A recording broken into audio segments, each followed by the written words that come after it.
Hari ini saya ingin bercakap dengan anda tentang kes perasaan ketakutan dan kes perasaan kesedihan yang melampau, yang ekstrim.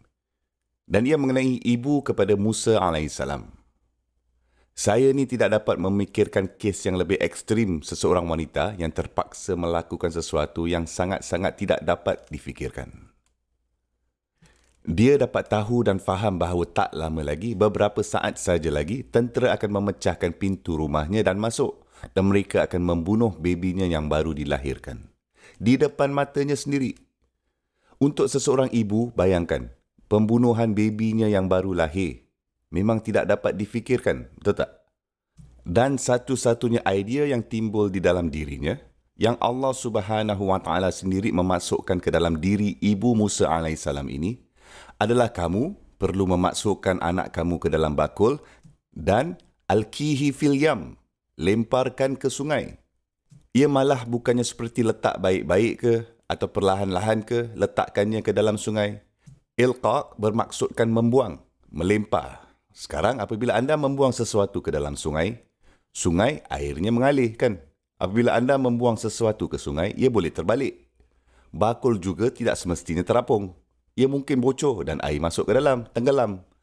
Ia mungkin boleh langgar batu ke, ada binatang di dalam air juga. Ada macam-macam jenis hal yang difikirkan dalam kepalanya. Sebenarnya, saya dulu ketika mengajarkan cerita itu, saya biasa memberikan contoh. Bayangkanlah, apabila anda dapat melihat anak-anak kecil merangkak, malah tak sampai pun 2 kaki dekat-dekat swimming pool, air taklah sedalam mana pun, bahagian hujung yang cetek. Seseorang ibu akan terus menjadi huru-hara, kan? Dia akan mencampakkan semuanya yang ada dalam tangannya, cepat-cepat bergegas lari ke anaknya dan tolak semua orang ke tepi dan angkat baby dia. Betul tak? Ada wanita yang mandikan baby mereka selalunya di dalam tub. Dan mereka meletakkan air sedikit ni je, berapa inci saja. Dan baby pula, alah sikitnya air. Tak ada, bahaya. Air macam ni pun kau boleh lemas tau. Alah ibu, tak ada. Mama cakap tak boleh, faham tak? Kan? Betul tak? Ada perasaan ketakutan di situ, kan? Dan ibu ini, ibu Musa alaihissalam harus membawa bayinya yang baru lahir.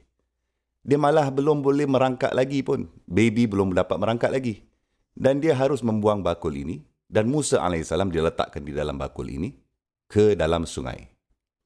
Boleh tak anda bayangkan jenis perasaan ketakutan yang wanita ini ada di dalam hatinya semasa dia melakukan itu? Dan ketika dia melakukan itu, dia tidak dapat tengok bakul ini pergi dari pandangan pun. Dan dia tidak boleh menangis dan menjerit, baby aku, anak aku. Dia tidak boleh berbuat macam itu. Kenapa? Kerana jika dia melakukan itu, tentera akan tahu. Seorang baby dapat selamat, dapat lari. Dan mereka akan mengejarnya dan membunuhnya. Jadi, walaupun dia ni nak tengok, dia mesti tengok dari sisinya, senyap-senyap. Dan air ini bukannya tak bergerak. Ia bergerak, ia mengalir.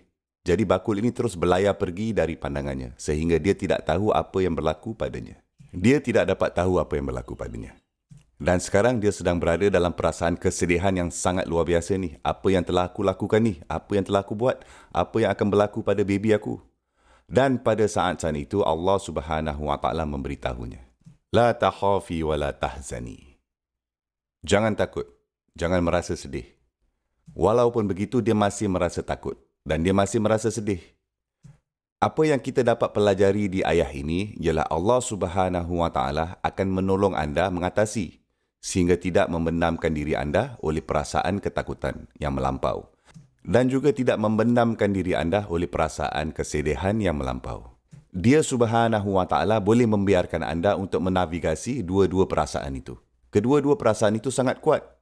Sangat hebat. Mereka cukup untuk membuat seseorang sampai gila. Mereka cukup untuk membuatkan seseorang sehingga mereka tidak mahu hidup lagi.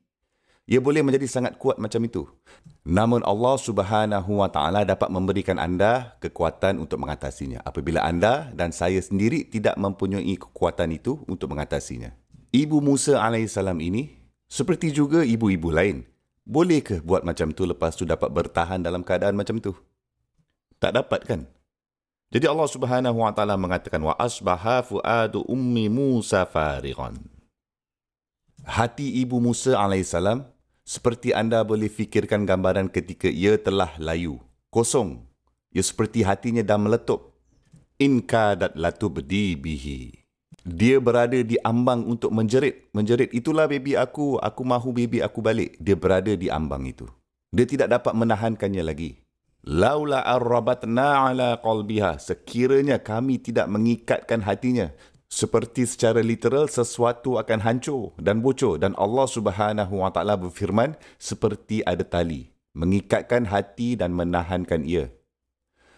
Okey, apa yang kita pelajari di sini adalah kami sebenarnya belajar bahawa anda dan saya memang tidak akan mampu mengawalkan emosi kita sehingga Allah Subhanahu Wa Taala memberikan kita kekuatan untuk melakukannya. Keadaan tidak berubah, realiti tidak berubah. Baby itu tidak mula terbang daripada terapung di dalam air, kan? Kenyataannya tidak berubah. Tetapi hati dia berubah. Hati Ibu Musa AS ini dapat berubah dengan campur tangan ilahi dari Allah Subhanahu Wa Taala sendiri. Laula arrabatna ala qalbiha. Dan Ibu Musa AS ini bukan Nabi. Apa yang kita dapat pelajari di ayat ini adalah Allah Subhanahu Wa Taala akan memberikan kamu dan saya sebuah kekuatan untuk hati kita yang akan dapat mengatasi perasaan ketakutan yang paling besar dan hebat dan juga perasaan kesedihan yang paling besar dan hebat. Jenis-jenis kesedihan yang paling mendalam. Dia Subhanahu Wa Taala akan menjadikan kita cukup kuat. Bukannya perkara dan realiti akan hilang, tetapi anda akan cukup kuat untuk melaluinya. Anda tidak akan jatuh rebah, hati anda tidak akan hancur lebur. Dan dia Subhanahu Wa Taala mengatakan semua ini, la takuna minal mu'minin. Jadi dia, wanita itu, mungkin tergolong dari mereka yang benar-benar beriman. Dia benar-benar dapat berpegang pada iman. Dia tidak akan pernah menerima bahawa baby aku lemas dalam sungai. Dia tidak akan menerimanya. Dia akan berpegang pada kepercayaannya. Dia akan terus berharap. Sebenarnya dalam ayat ini untuk dia menjadi orang yang beriman sebenarnya sama seperti dia berada dalam keadaan berharapan.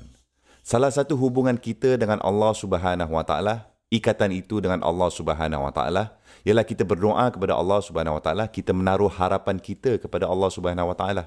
Apa yang Allah Subhanahu Wa Taala berikan kepada kita darinya adalah seperti gam yang dapat menyatukan hati kita sendiri dan menjauhkannya daripada menjadi hancur lebur kerana perasaan takut dan sedih yang keterlaluan. Dia Subhanahu Wa Taala sahaja yang boleh memberikan kita kekuatan dalaman itu, terutamanya di ambang-ambang ketakutan dan kesedihan. Subhanallah.